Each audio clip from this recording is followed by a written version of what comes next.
Okay, well, I think we can get started. So, welcome everyone. Thank you for joining us today. This is Mike Bisa from the St. Lawrence County Chamber of Commerce here for the Lunch and Learn webinar. So, what we do is we try to get everyone back to work by 1 p.m. And Nicole will run through how to use the Q&A feature on the Zoom application that we're using for today's webinar. All right, so what I want to just make sure that you guys know how to do, and what I'll probably do is just mute all of us except for me, just to cut down on background noise when we start. But you're welcome at any point to unmute yourself to ask a question. But the other thing you could do is if you if you kind of move your mouse around, there should be like a little kind of control panel, for lack of a better word, that pops up. And one of the items on there should be chat. On my particular screen, since I have a little bit more controls, it's under something that says more with 3 dots. So if you don't see chat, but you see more with 3 dots, so I just want to make sure that you guys can get to the chat feature. I'm not sure how to. Yeah, I think that was great, Nicole. Okay, well, I'm just saying, if you can't, for whatever reason, just unmute yourself and ask a question. I think we're a small enough group that we'll be able to do that, and I'll be pausing periodically to get people's questions. So.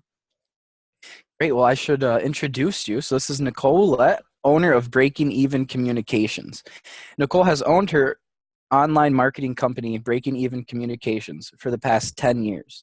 They mainly work with small businesses and nonprofits looking to do more online by providing website updating, social media services, email marketing services, copywriting, training, and consulting. She is originally from Maine and now splits her time and businesses between Bar Harbor, Maine, and her new business in Potsdam, Anchor Space. And with that, I'll let Nicole take it away. Great, thanks, Mike. So thanks for being here today. In talking about this webinar with the St. Lawrence County Chamber of Commerce, I realized that there was a few topics and a few tools that I use just about every day, but I didn't necessarily have an hour to speak in depth about any one of them unless I was talking to a certain group of people. So I don't know how a restaurant would use this service or how a real estate broker would use this service. And because it's a county chamber of commerce and there's a lot of different kinds of businesses, we thought that maybe a format where you got to sample a few things in the same course, but all kind of under the umbrella of online tools, would be something to try out. So if you can just get the feedback back to the St. Lawrence County Chamber of Commerce about how you think this went, that could inform things going forward. And also check out their website, and they're, believe having a membership deal right now going where you get a couple of months for free if you sign up now. That might not be true, but the last time I checked there was, and they have a really great online calendar. So visit stlc.com is where you go. Okay, so now into the meat of things here. So we're talking about 3 tools today. Something called Zoom, something called Loom, unrelated, both pink logo or both similar font logos. I didn't decide that, and a tool called ManyChat. Now, the 3 of these tools have a few things in common. Number 1 is their freemium services, which means that the free version of the tool is very useful, and if there, and then there's an upgrade to a paid version, which is normally pretty low to get some more features. All of these tools, all of their pro versions are about $15 a month, or are thereabouts. So it's not prohibitively high, but a lot of the free features will carry you. And in my case, some of these free features have carried me for years. So just wanted to let you know that. And the other thing is that they're web-based. So it doesn't matter whether you have a Mac, it doesn't matter whether you have a PC, you can use these tools. You're not stuck on a particular computer to do so. So I'm going to start with Zoom, and that's what we're using to do this broadcast today.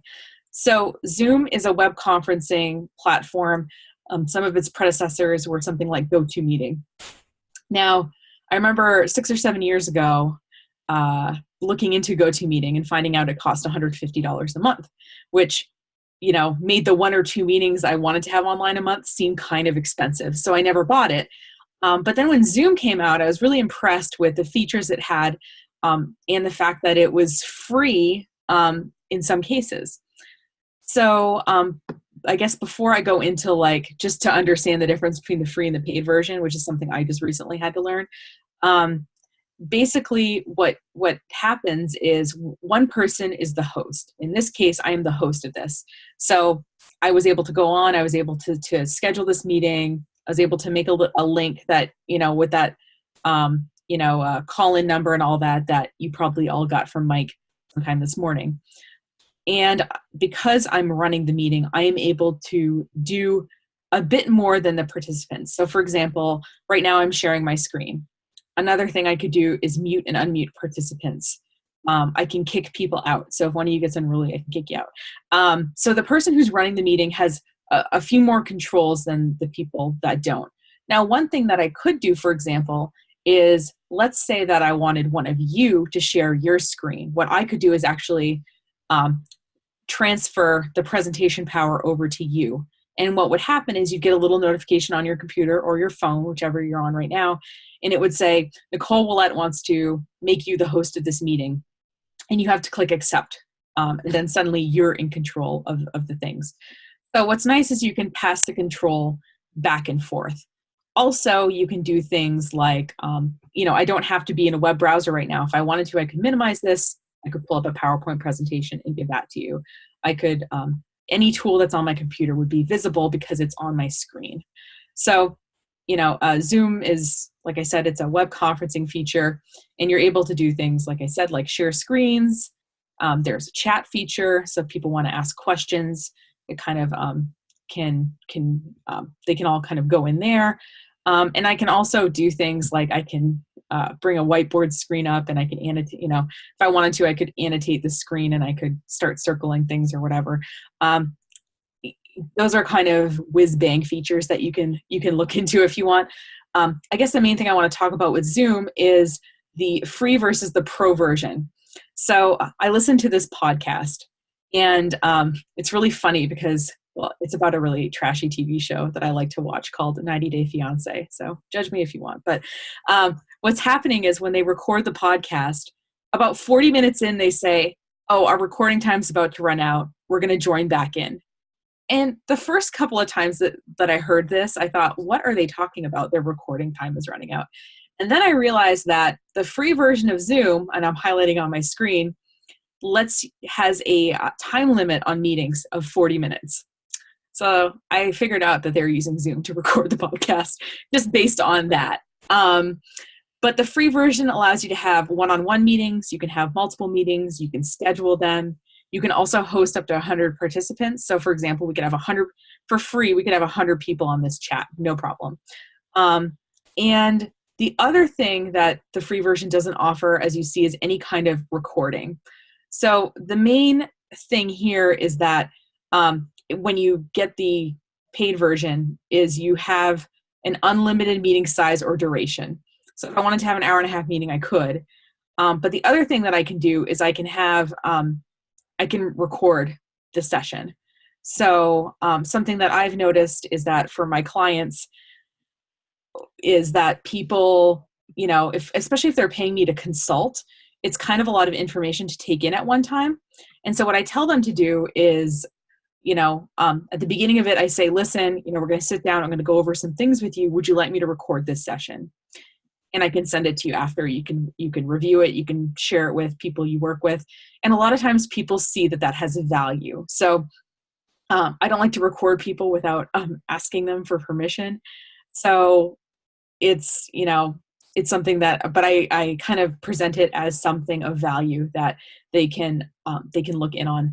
And what I like about this tool too is if someone has a question about their particular Facebook page or something that's on their computer, it's really easy for me to be able to pass on the controls and be able to see that. So I see that there's a question that's coming through chat about multitasking while using Zoom in the meeting. So like for example, having notes up in one window and having something else to, not displaying the notes on the screen. One thing you could do in that case is you could have a two-screen display system. I know with me, I really, I thought that setting up a dual screen was really, really hard. And once I actually looked into it, it kind of isn't. Most computers have HDMI ports in them. And when you buy a monitor, most monitors come with an HDMI port. So what you could do is if I have 2 monitors set up here, I'm sharing one screen and I don't have it turned on, but I have a screen on the other side that I could have turned on that has my notes on it. So, that's one way to, I guess you'd have to set up a dual screen. The other thing is when you set up a meeting, it basically asks you, do you want to share just the tab that you're in, or do you want to share your whole desktop? So one thing you could do is you could share, so I could, make the aspect ratio a bit smaller, and I could, on 1/3 of my screen, I could be having my notes where they weren't visible. So I can pick what parts of the screen that I share with you. What I've done with this presentation, because I'm going to move back and forth between tabs and because I'm going to pull things up, is I've shared my entire computer with you. So there is that possibility when you set up the appointment to be able to do it that way. In general, what I find, I've done things, and you can ask, and Nate, who works with me, is on this call. Sometimes I've recorded stuff and I think I've selected the whole, and I've gone in another tab and kept talking, but meanwhile, the recording was stuck in the one tab I said to record. So he'll say things like, hey, did you mean to, no, I didn't mean to do that. So in general, I just share my whole desktop. That way no one misses out on anything. So, like I said, what you can do is, if you're exploring sort of having meetings with clients or having meetings with people, you can start with the free version and just have free half-hour consultations. I know with me, I did a lot of selling more toward the beginning part of my business, and I just felt like I was constantly on the road all the time. And what I started doing was I started charging mileage. And suddenly, people could meet online easier. It's kind of funny how that works. If you just charge people, 50 cents a mile or whatever the federal rate is. So what I like to use Zoom for is consultations so that I can record them, and troubleshooting with people on their own devices without them having to bring in their whole computer into the office to do that. And I like offering it as an alternative to having me come to their place of business and consult, without having to charge mileage. So at first, it's funny, people are a little reticent about it because it is new, but because they're used to GoToMeeting, which was, I know with me anyway, it was so clunky and it would take up a lot of room on my computer.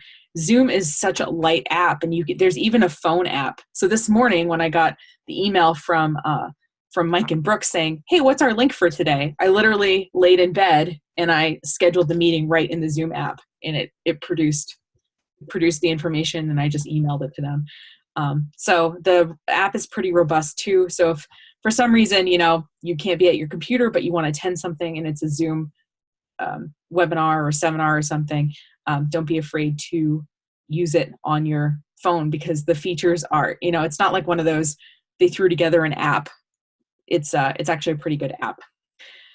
So I guess the only other thing I want to talk about a little bit about is about the actual video part of being on video chat. So as you see, I'm in my home. The workspace in New York is not open yet. So I've been working from home for the last 3 months and, wanting to get out of here.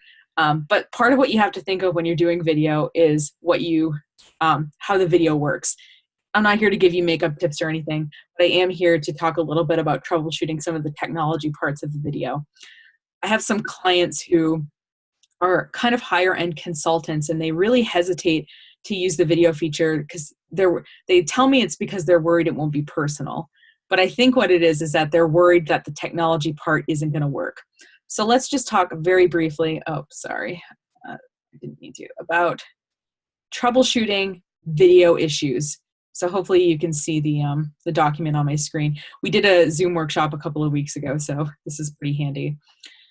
So basically, the 3 main problems that can exist are problems with the internet, problems with people's video feeds, or your video feeds, or problems with sound. I want to go over just 3 of these really briefly. The first thing is troubleshooting the internet. Let me tell you a little story. So at our workspace in Bar Harbor, Maine, we overlook Main Street. And if you haven't heard of Bar Harbor, it's kind of a touristy place. And they have a really big 4th of July parade. So what I thought I would do this summer, I was super proud of myself, is I said, I will live stream the parade for anybody who can't be here. So I get there early because I'm Nicole and I do that sort of thing.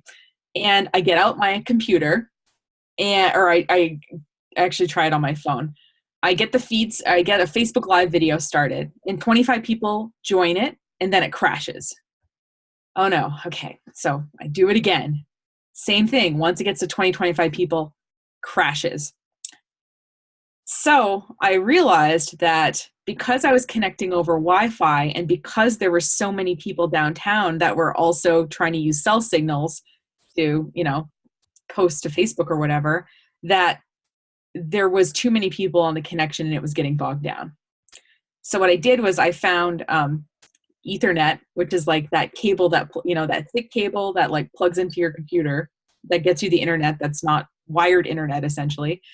I plugged it into the laptop and I duct taped the laptop to the windowsill because I had to have it out the window a little bit and I didn't, want the laptop to fall to its death. And we had over 150 people on that feed and it was no problem. So whenever possible, use a corded, and this is kind of basically, I'm going over my notes here. Whenever is possible, use a corded internet connection, especially if you are the host. Now, in my case, I don't have a corded connection here, so I was just really hoping that less than 20 people were going to show up and that there wouldn't be a major event in town that was going to bog down the internet. But in general, a lot of libraries have the Ethernet jacks, colleges, your local co-working space probably has something like that. If you are hosting the broadcast, it's one thing if you're attending, like if one of you is attending and your internet kind of blips out for a second, it's less of a big deal than if my internet blips out for a second as the host. So if you are hosting it and you are especially doing a large call with a lot of people, you just plug directly into whatever you use for the internet, the router, the modem, whatever it's called.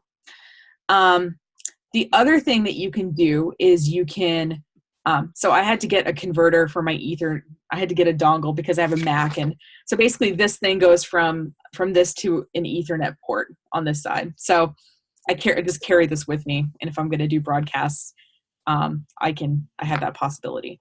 So if you have a Mac that has no ports like I do, you can buy something that turns whatever connection you have into an Ethernet port. The other thing, though, that you can do is you can buy or run a Wi-Fi hotspot on your phone. Now, I adjuncted at a college, and when I got there to teach, they told me that I needed to install antivirus software on my computer about 3 minutes before my class was set to start. So in a moment of protest, to show them that I could still use the internet for my class, I ran a Wi-Fi hotspot on my phone. That's a really handy thing to know how to do because sometimes you might show up somewhere to give a presentation or something and the internet does not work. So running a Wi-Fi hotspot from your phone is one way to do it. The other thing is you can buy. So if you, like I have Verizon, but if you have AT&T or whatever, they have these Wi-Fi, like basically this is its own hotspot. So what I can do is I can bring the internet with me and not worry that the connection's not going to be good enough for me to do my video call. So what this does, of course, is I have a little case for it too. Isn't that cute? What it does is it will work off your data plan. It will use your data to be able to use internet on whatever device that is connected to that hotspot. So in general, having a backup plan in case the internet is going to be terrible is never a bad idea. Or just know, if you do a lot of stuff from home, the great thing is you have a lot of control over that. But if you travel like I do, it's nice to think about how you can control your own destiny a little bit in terms of an internet connection. The other thing that can go wrong is video. Now, for example, you guys, your video isn't necessarily important for this presentation. So that's fine. One thing I tell people is if their internet connection is getting bogged down and 20 people have their video on, make everybody turn their video off because that video signal is sucking a lot of your bandwidth, okay? So their video is not so important, but your video kind of, could be, especially if, you're sort of interacting with the camera like I'm trying to right now. My dog is barking at nothing. See, I can't wait till my workspace opens. This is going to be fantastic. So what you want to do is either have some kind of backup camera source. So I was telling Nate before we started that you can buy just a webcam, and I bought this tiny, it looked like, a Derek Zoolander, the tiny school. It was this like 2-inch wide, 1-inch tall, little tiny webcam that had a USB connector. So if you plugged it in, and it had a little clip on the back, so you could clip it onto your computer. So you can just have a backup webcam if you're concerned about it. Like I said, they're about, that little camera was like $5 or $10. It wasn't expensive. But the other thing that you can do that's a good no-brainer thing is turn off the other video applications that are going on your computer. If your video isn't working on Zoom, you might realize that you have Skype or FaceTime open, and that's using the video part of what you're trying to do. So that's a way to troubleshoot the video. And then finally is the sound. So, what you want to do is whatever computer that you're using to do video stuff on, you want to be able to go on and test and be able to adjust your sound. So, if so this is how you get to the mic and speakers on a PC versus a Mac. So just being familiar with how to go in there and see that your stuff is working. The other thing that I have is a backup microphone, because why wouldn't I? Because I'm like an ex-Girl Scout or something.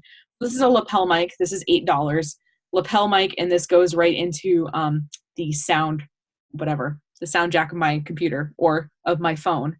So I could clip this to me, and I could, plug it into whatever thing I was doing. So if your computer doesn't have a microphone, or the microphone is a little dodgy, it's kind of nice to have a backup microphone. In terms of if there is one person, and let's face it, this is the thing we all live in fear of. You're giving a presentation, there's 20 people on it, everything seems fine, but there is one person whose sound isn't working.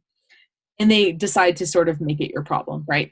Now, what I like to do, the very first thing, is I have them test their own sound with a third party. And if you just Google like free sound test or something, free computer sound test, you're going to get a ton of these. This is just like the first thing that came up when I searched for it.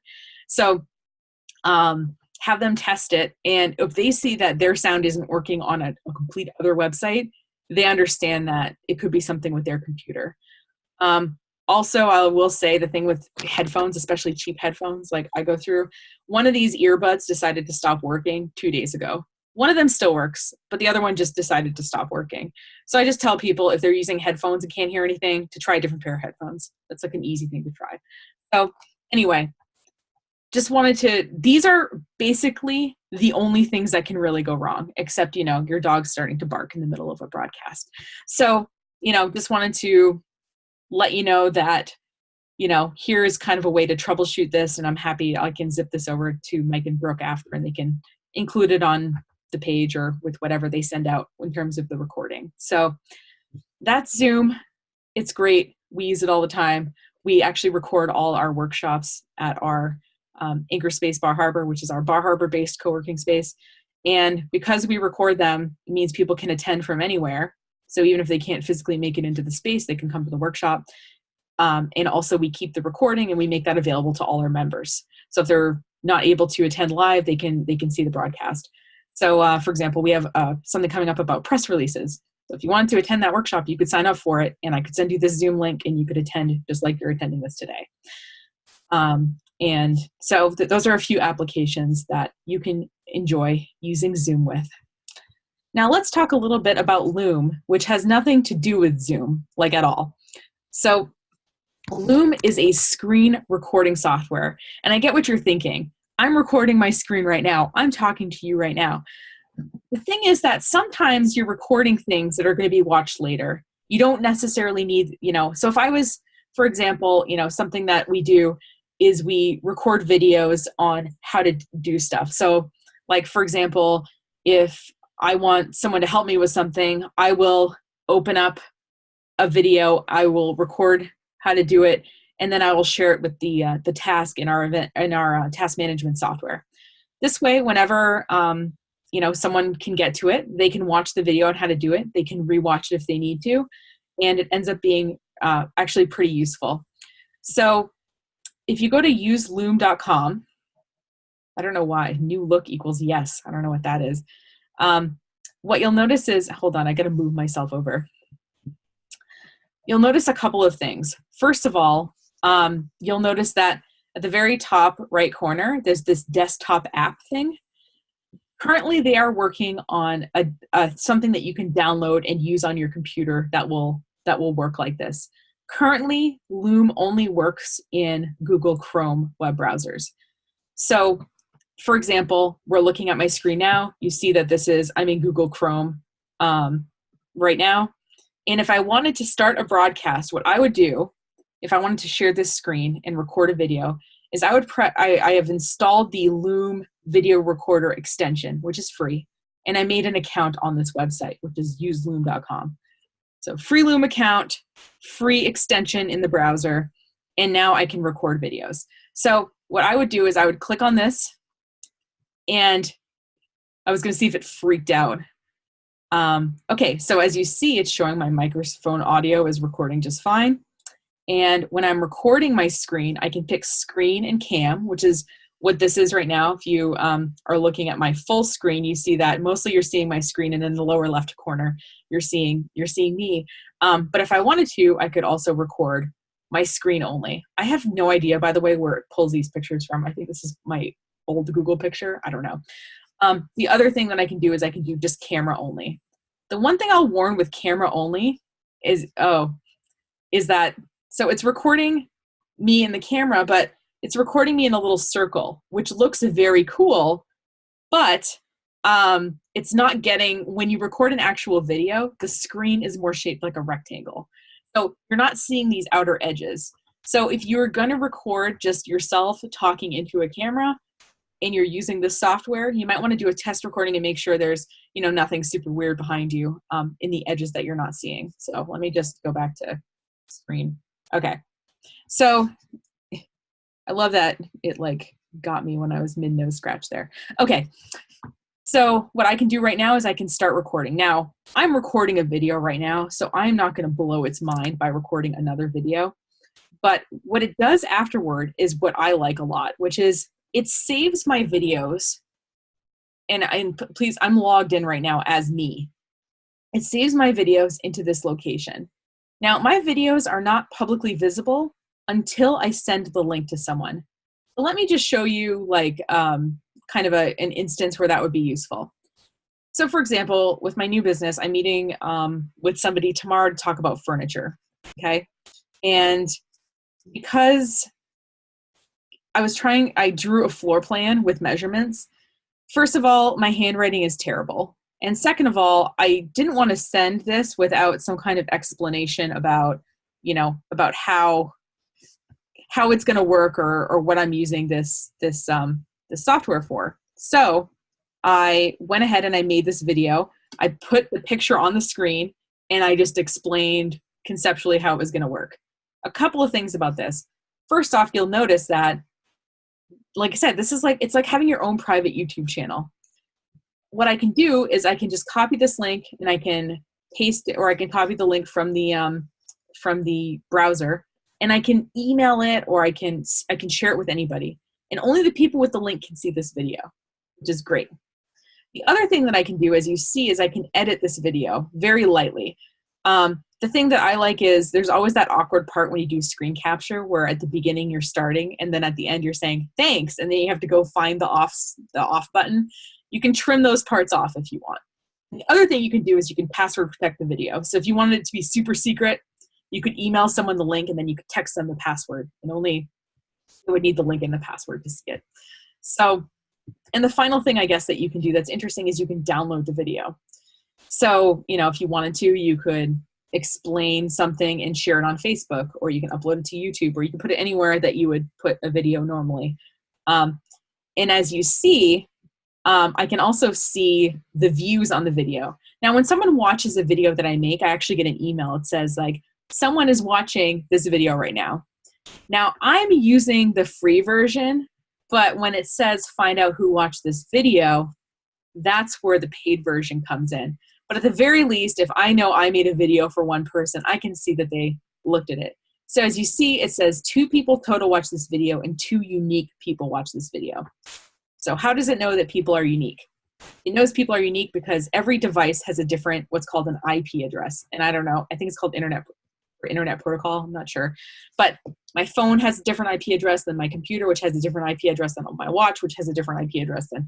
So two different people from two devices watched this video. So I'm guessing I watched it to make sure I didn't sound like an idiot, and the guy I sent it to watched it because I got an email that someone was watching it, and he was the only person I shared it with. So I see that we have a question. Let me check it out. Okay, yeah, my video webcam is paused. Yes, and it should be unpaused now, I think. Yep, you're all good, Nicole. Okay, yeah, I know. That's what happens. And you saw, remember when I was talking about troubleshooting video, if you have two different video applications on at the same time, your video gets like all confused as to which one you want to really be using. So what it did is it paused me while I was like mid nose scratch. So anyway, figured that one out. Thanks though for telling me. Appreciate that. Yeah. So what's nice about this is I really like these in particular for training videos because, you know, let's face it, you know, if I want to show someone how to do something or they want to show me how to do something, the odds that we are available at the same time and have the same brain space for it are slim to none. But the other thing is that it's nice to be able to go back and watch something, especially something that you don't do really frequently, or being able to walk someone through something. I can't tell you how many times, and I've done this actually, we do a bit of web design too. So when I have a new design to present to a client, it can feel, and maybe you have something that you present in your business to people, maybe it's a proposal or something like that. It gives a little bit of distance. If I am sitting there in front of them and they hate it, not saying that happens a lot, but if it happens, it's kind of hard because they have to kind of manage their reaction. If I send them a little screen capture, a little like 5-minute, okay, this is your website in development. These are the features we built into it. This is how it works. As you see, when we resize it, it looks great, you know, mobile format. And what they can do is they can present it to their board, or they can present it to their marketing committee, or they can watch it a couple of times and they can think about, you know, how they feel about it without worrying about my reaction to any changes that they want to make.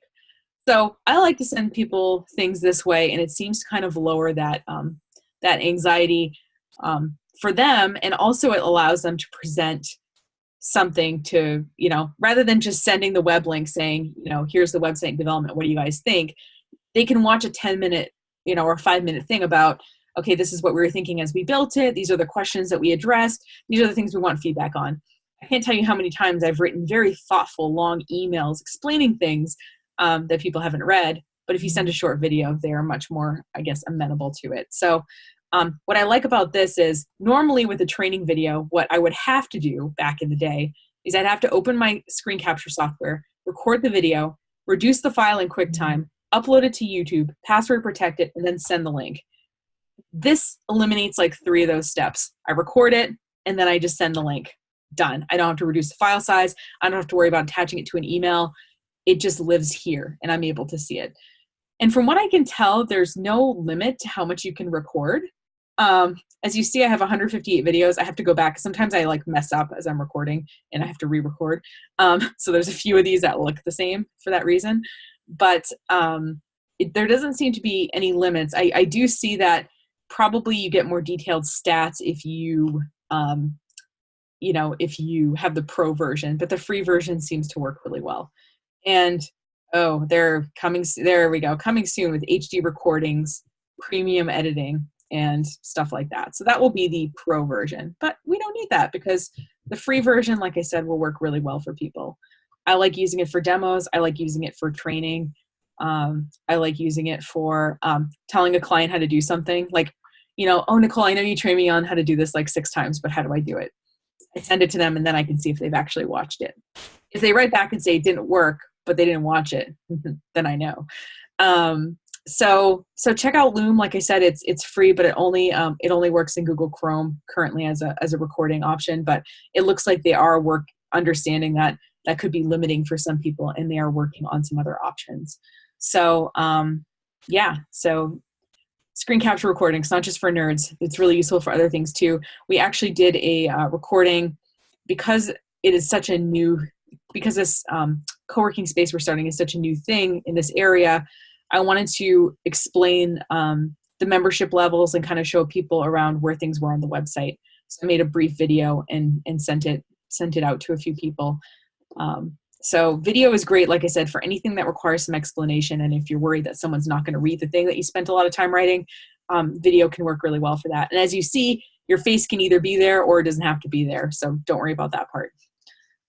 So that's Loom. So those two things, so Zoom and Loom are kind of related. Think about Zoom if you're interacting with other people. Think about Loom if you are presenting something that's going to be watched later. So they both have slightly different applications, but there is some overlap in terms of them being video recording sort of devices or tools. Now, this third one that I'm going to show you, by the way, is there any questions about either one of those two? I don't think we have any questions yet, Nicole. Nope, that's fine. When I was training to be a teacher, they said to wait 20 seconds, which feels like a really long time to wait for questions. So I've tried to train myself on how to do that.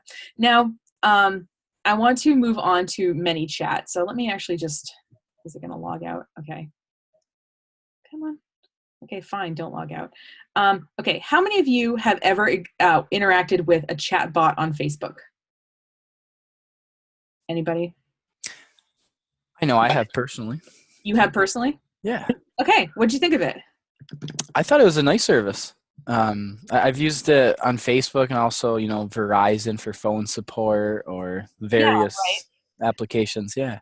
So, so chat bots are basically chat mechanisms that work in Facebook Messenger. And I'm just going to Jamie Oliver's because he has a really good one, just to kind of demo kind of something that someone else built. And then I can show you how to kind of build your own. Because, who doesn't love Jamie Oliver?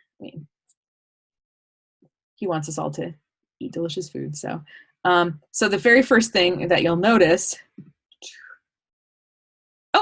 someone asked me, sorry, they got a little bit of is there a limit for how long videos can be on Loom? Nope. I haven't hit it yet. Let's just say that. And you see how I talk. So there doesn't seem to be any limits for how long the video can be. So it's so funny. Both people asked the same question. So that was something I definitely should have addressed. Okay. Now, as you see, I've interacted with this chatbot before, which is why there's a little window already open when I go to the page. So what I can do is if I wanted to, I could type a message. But right now, you see he followed up with me because I didn't answer. Do you need some more festive information? So I want a little Christmas tip. So there's tip with a little Santa. And as you see, it pops up with this little messy meatball buns recipe. So I can view the recipe and it says, if you're entertaining friends, take a look at this super easy, super tasty, and super fun, super tasty and super easy recipe for meatball buns. So if I wanted to, I could love it. I don't know if he'll react to that, but basically what this is the thing with any sort of automation service is if you're thoughtful about it, it's really cool. And if you're not, it feels really terrible. I think we've all interacted with things that clearly weren't listening to us. I know I was on a tech support chat with a company and I said something about, looking for this service. And they're like, oh, is your device not turning on? And I'm like, no, this service. And it's like, try, plugging in your device to test it. And it was like, oh my God, this is bad automation. So, but what you can do is you don't need to be Jamie Oliver and you don't need to have a whole coding team to be able to produce something that asks some leading questions and gets people to information that they need. So as you see, here's the interactive roasting guide. What am I planning to cook? Here are the falling temperatures, how heavy, and it gave me some kind of sample answers to pick from. And as you see too, you can also sell things within chatbots. So one of the tools that you can use is something called ManyChat. If you look up chatbot software, by the way, in Google or anywhere else, you're going to see lots of options. This is just one of the more popular ones. If you find one you like better, I'm not here to stop you. But the basic idea is what you can do is you can get people to interact with your page or your group. I believe these also work in groups. And get them this information that they need and answer their questions instantaneously. So, for example, let's say you had a yoga studio and I am being kind of a slacker and I know that it's 10 o'clock p.m., by the way, true story. And I noticed that you have a 6 a.m. yoga class, but I'm not sure if I can just drop in. So I think, okay, I'm just going to send a message even though it's kind of late. So I send a message and then I hear back from them at 10 a.m. the next day, i.e. after the yoga class has already happened. Now, you're not supposed to just sit and be constantly available for Facebook Messenger. Some things like these can be programmed. It's funny, I was talking to one of my friends about this, and she said, well, we kind of want personal service. And I said, listen, does it feel as personal for you to write, the yoga class starts at 6 and you can drop in. Does it matter if you write that or if it is automatically written for you? What you want to save your brain power for is, answering real people's questions about, things that are not as routine in your business. You don't want to spend the same, all that energy typing, we close at 5, we close at 5. Oh, when do we close? We close at 5. So that's what kind of a tool like this can do. Now there's a couple of parts of it. First of all, there's something that is called a welcome message. So if you on your own go to Jamie Oliver, you'll get his welcome message. But here is our sample welcome message right now. And as you see, I can do things. These are called, by the way, in the biz, they're called merge tags. So I can go to a Facebook profile and it can have it grab your first name when you go to our chat bot. So I can say, hi, first name, thanks for talking with us. We're a co-working space. Are you into co-working? And you can have, by the way, up to 3 questions or 3 responses below each one of these. So, love it, co-working, or I share my office.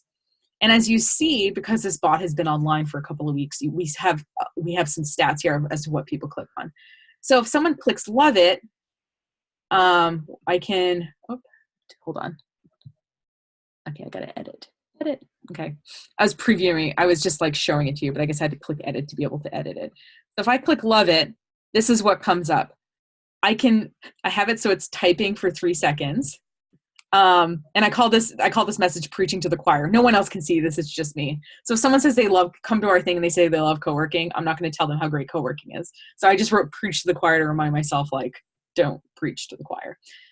So as you see, I can build in a typing delay. I can put pictures in, and I can say, cool, we're not going to preach to your choir, but if you want to come check it out, you totally should. And what I can do here is send them to our membership page on our website, so that they can book to come in. I also maybe could put schedule a tour, and I could send them to the schedule a tour part of our website. And it's a matter of just, and I can even add more stuff. So let's say I wanted to add another picture, and I could put a couple, and I can upload it from my computer, and put that in. And let me just turn that off. So as you see, it's not that it's hard to build, but if you're the kind of person that likes to consider all the different ways you could have had a conversation, or, you lay in bed and you think, oh, how would it have gone if I said this? You're going to be great at programming chatbots. So this is what's called a welcome flow. And at the end of my welcome flow, I usually direct them to some part of the website. But the other part of the welcome message just says, this, and maybe I want to build in a bit of a delay, because I said, you can also just type something, to message us. You don't have to pick one of those things. You can also just type something. Now, the other thing, besides having a welcome message, is I can have what are called trigger words or keywords. And so if someone, let's say that you did pizza delivery, right? And you had set delivery hours or something like that. So if someone types in the word delivery, or order to go, or you could think of the things you want them to use, you could have a specific message show up related to that word. I don't know I think it only works with individual words versus phrases. I'll have to double check on that, but just know you can have trigger words, and you can have it when they say certain things that certain information comes up. And the final thing that a lot of people do on here, so they have the welcome message, and then they have specific triggers, so it can respond to people if they have specific questions. Is there's also this broadcast option. So what I can do if I want to is, actually, let's go back to dashboard because that's a little bit more interesting. As you see, we have 6 people that have messaged us during this period. And and these subscribers, and it uses the word subscribers because it's a little bit like email subscribers. So I can actually see who these people are and stuff, but I think I can anyway, but I'm not going to reveal their identity because they didn't tell me I could. And so what we want to do is, let's say that we were having a special coming up, and we want to let our subscribers know that we had this special event coming up. What I could do is I could do a broadcast, and this message would go to all 6 of these people that we have an open conversation with. It would go right into Facebook Messenger, and they would get the alert. Now, the thing with Facebook Messenger, just a few facts, is that there's 20 million business Facebook pages, and only 300,000 of them have bots on them right now. So a lot of businesses aren't using this yet. You're probably only seeing some of the large brands start to use this, and a couple of small businesses are, but not a lot. So this is a way for you to stand out. The second thing is that, Facebook Messenger is already installed on most people's phones. So rather than making someone install your app, you're using an app that they already have. I'm sorry. I can't wait to have a co-working space so that this won't happen. Randy, hey, chill out. My dog hears noises that other people don't hear. I think she is clairvoyant.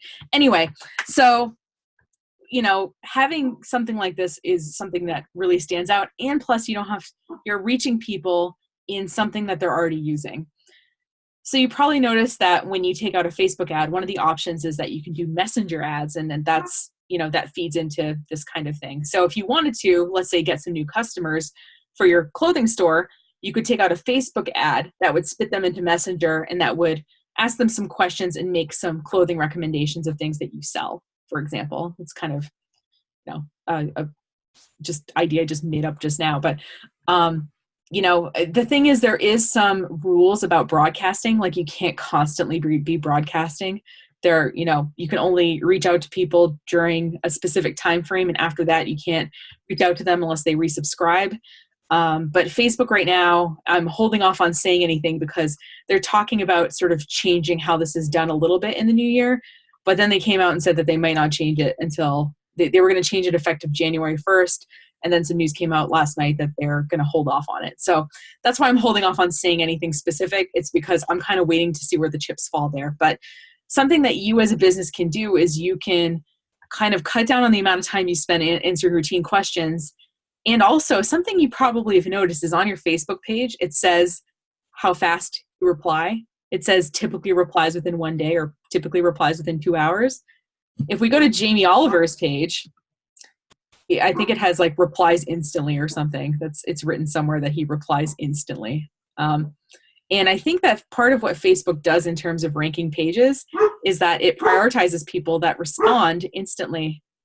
Brandy, chill out. Don't get a basset hound unless you want this to happen. Facebook prioritizes pages that are engaged, and part of what makes you engaged is that you respond. And other than staying up all night and staring at your Facebook page, using a tool like ManyChat and programming messages that your customers might want is something that can save you some time and maybe even make you some money. Now, something that you probably noticed is when I was editing this, so let me go back to editing just so that you can see. So as you see, this is free, and you even see, it's in tiny writing, so it's probably hard, but it says free over the top of this one.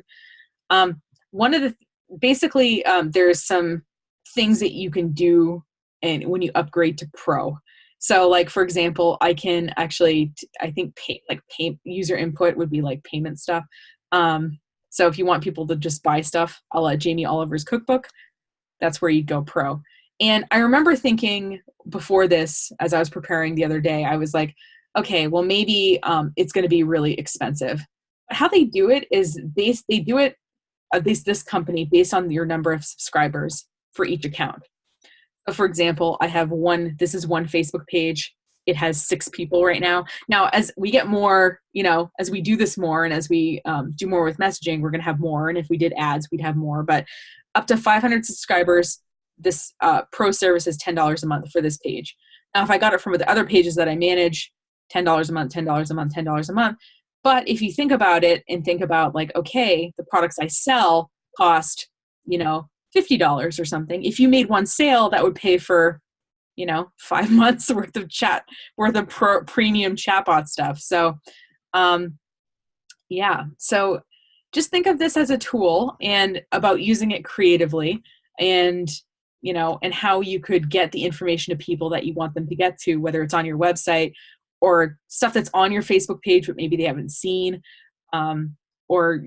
because people this is almost like taking one of those quizzes, one of those like, what type of fruit are you? And you answer the questions and it gives you specific stuff related to what kind of fruit you might be.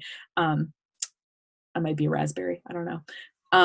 This kind of feels like that to people. It feels fun when it's done well. It doesn't have to feel cold and impersonal. So anyway, that is pretty much what I have to say about those three things. Does anybody have any questions?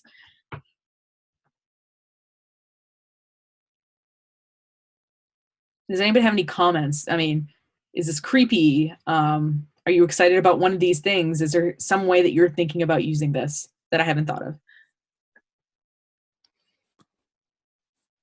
I think this is very exciting, Nicole. And one question that we had is, once we get into ManyChat, is there a help feature or a tutorial to kind of help us guide us through these features? Like you pulled in the first name from Facebook. How would someone that might not have that knowledge learn about that? Yeah, well, I mean, most of these tools have, I think ManyChat has like the ultimate guide to chatbots. The other thing you can do is like have someone set it up for you, and then you can just maintain it and you can make changes to it as you need to. But a lot of them have detailed trainings. I just did a training with a guy named Travis Stevenson. I think it's, hold on, business bot, Travis Stevenson. Now I'll just disclose that like I'm in a paid training program with him right now. And he does have this thing called Chatmatic, and I'm not sure if I like it. I like ManyChat better. I'm just gonna say it. But okay, bots in business. He has some course or whatever, and it's it's like 5 days. It's free, and then you're in his marketing whatever. You can just unsubscribe when you're done it. And each video is about an hour long, and it gets into a lot of the detail on like how this works and how to set it up. So, like I said, most software will have good support in terms of how to use the features, but I will say his course is pretty good. I think it's Bots to Business or something like that. It looks like he started a podcast called Bots to Business, but I would recommend that if you want kind of like what I did, but like 6 hours of detailed case studies and stuff worth of it, like a more of a framework. And then if you're like, oh, how do I do that particular thing? And then, like I said, I think ultimate guide to chatbots, ManyChat. Yeah, I was looking at this article and it looked pretty comprehensive too. Yeah, the Okay. guide to messenger marketing and Facebook chatbots. Like this one's pretty in depth. So anyway, but I think we're going to start seeing a lot more of these on Facebook, and I would just say the one thing in my example, I made it so that you're selling something to someone right away. I will say that usually that feels kind of gross. So what you might want to do is kind of nurture that relationship and then try to sell them something rather than being like, oh, hi, you can buy my stuff. Here's a link. That's why we kind of are engaging with people here on what they think about co-working or shared office space. So yeah, so this one's pretty like, look, it has a freaking table of contents. So. Yeah, that looks great. One other question we have, Nicole. So can we turn on and off ManyChat, so we can respond personally? This one is enabled. Okay. Why this is disabled, it's off. Perfect. So you could disable it during your regular work hours, so if you could respond personally. Yeah, I think so. Okay. I think so. I mean, I wouldn't think to turn it on and off maybe like disable it if like, let's say that you created something that you were running a promotion, and you wanted to turn off. So like, as you see, this is just a welcome message sequence. I can set up other sequences for specific kinds of users. Okay. Let's say that you were running a special and it was just for new businesses or something like that. And you ran an ad that was geared at new businesses that have opened in the North Country. Mm-hmm. And you directed them to this particular sequence. You know what I mean? And let's say you were doing that for a month or something, and then like after the month, the promo was over, you could turn off that sequence. So you can also set up, this welcome message is just like, okay, when people first get to the page, is there information you want to orient them to? But also you can program specific sequences for specific people or kinds of people, I should say. So. Okay, that's helpful. Yeah. We had a question, it'd be switching gears to Loom. Yep. And it was, can you use Loom on your smartphone to show someone how to do something on a phone or tablet too? Okay.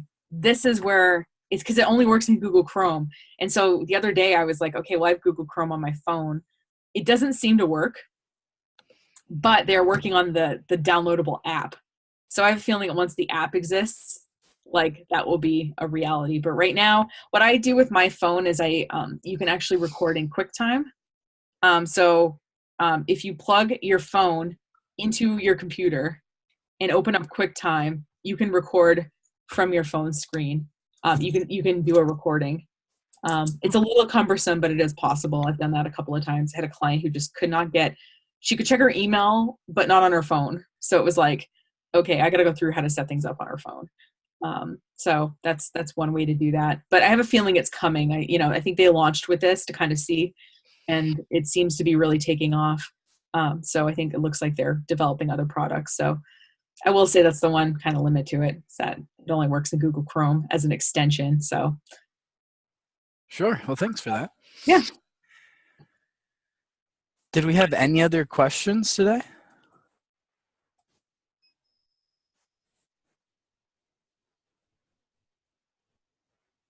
All right. Well, if you do have questions, if you think about them later, because that always happens to me, I always think about stuff later, is you can feel free to email me. My email is nicole@breakingeveninc.com.